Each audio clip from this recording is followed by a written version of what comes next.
Donc nous sommes aujourd'hui au pavillon d'Armenonville, dans le 16e arrondissement de Paris, en présence des élèves du lycée Malherbe de Caen, à l'occasion de la 29e commémoration du génocide perpétré contre les Tutsis au Rwanda.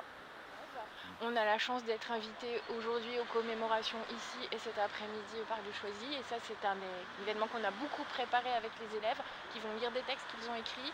Ils vont aussi chanter.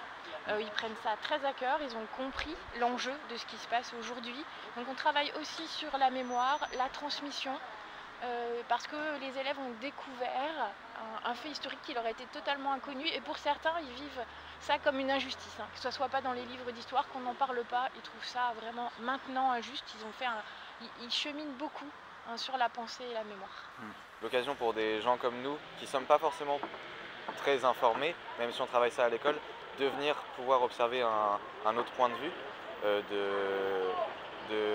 de gens aussi qui vont apporter leur témoignage, qui vont apporter leur ressentiment à propos de ça, parce que nous on n'a pas vécu ça, du coup on a besoin de savoir ça. Et le fait de se rendre compte qu'un génocide aussi grave et important, en fait on n'en entend quasiment pas parler, et que si on n'avait pas eu la chance de faire ce travail-là avec nos professeurs, peut-être qu'on n'aurait jamais su ce qui s'était passé.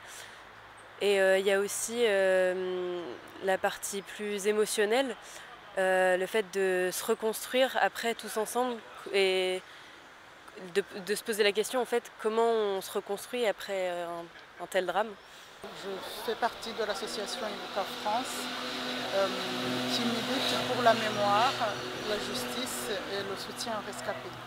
Et donc c'est très important qu'on soit là aujourd'hui pour la 29e fois pour commémorer cet événement tragique, mais qui doit être connu par tout le monde, dans le monde entier. Comme Delphine vient de le préciser, nos missions consistent à perpétuer la mémoire du génocide des Tutsis, et cela on le fait évidemment à travers une journée comme celle-ci de commémoration au niveau national. D'ailleurs on s'appuie sur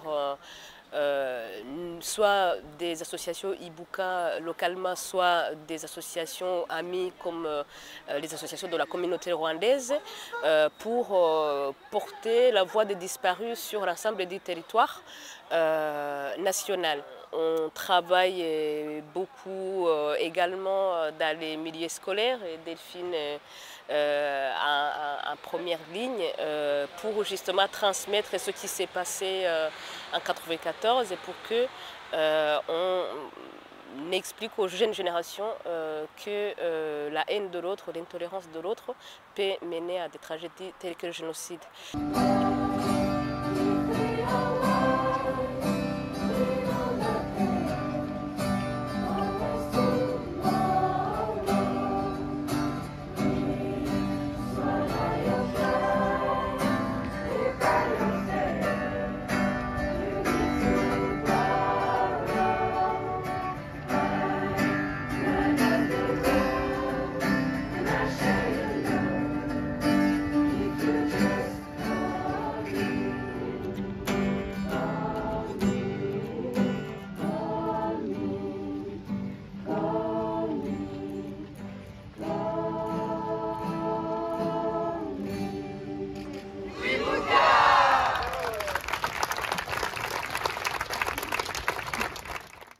C'était absolument incroyable, les témoignages, je sais pas combien de fois j'ai pleuré, c'était très dur, mais en même temps je suis extrêmement heureux d'avoir pu voir ça, d'avoir pu y assister.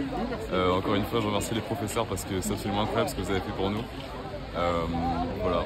La journée elle était marquante, c'est la première fois que j'assiste à quelque chose de ce genre-là, donc moi je suis un peu dérouté. Mais voilà, on va s'en remettre doucement dans la journée, je pense. Ouais. La journée, elle était excellente et c'était très fort en émotion, les deux parties, donc ce matin et cet après-midi. C'était trop bien, on a découvert plein de gens super sympas, très ouverts et très souriants.